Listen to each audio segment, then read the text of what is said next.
السلام علیکم ورحمۃ اللہ وبرکاتہ۔ حدیث مبارکہ کے اندر آتا ہے کہ اگر کوئی شخص علم کا ایک باب سیکھ لے، خواہ وہ اپنے وقت کی ضرورت ہو یا نہ ہو، لیکن پھر بھی سیکھ لے تو اللہ تبارک و تعالیٰ اس کو 1000 رکعت نفل نماز پڑھنے کا ثواب مرحمت فرماتے ہیں۔ مثلاً تیمم ہے، حالانکہ اس وقت ہر گھر کے اندر پانی دستیاب ہے، موجود ہے، گھروں کے اندر نل ہے، سمرسیبل ہے، یعنی پانی کی کوئی بھی قلت یا دقت نہیں ہے، لیکن اس کے باوجود بھی اگر کوئی شخص تیمم کرنا سیکھ لے کہ تیمم کس طرح سے کیا جاتا ہے، اس کا طریقہ کیا ہے، تو یہ سیکھنے پر، علم کا ایک باب سیکھنے پر اللہ تبارک و تعالیٰ 1000 رکعت نفل نماز پڑھنے کا اس کو ثواب مرحمت فرمائیں گے۔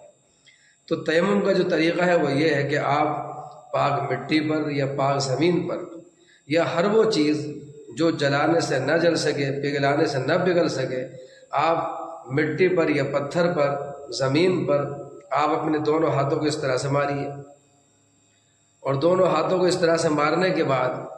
آپ اپنے پورے چہرے پر اس طرح سے پونچھ لیجئے، اس طرح سے پونچھ لیجئے۔ اس کے بعد اپنے دونوں ہاتھوں کو پھر پاک مٹی پر ماریے، اور مارنے کے بعد پہلے آپ اپنے بائیں ہاتھ سے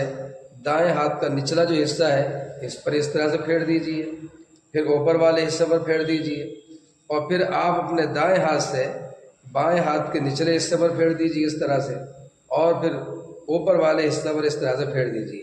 تو یہ جو ہے آپ کا تیمم کا طریقہ جو ہے، یہ تیمم کا طریقہ ہے، آپ کا تیمم ہو چکا ہے۔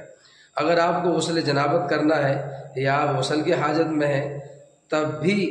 اگر آپ کو تیمم کرنا ہے تو تیمم کا طریقہ غسل کے لیے بھی اور وضو کے لیے بھی یہی ہوگا۔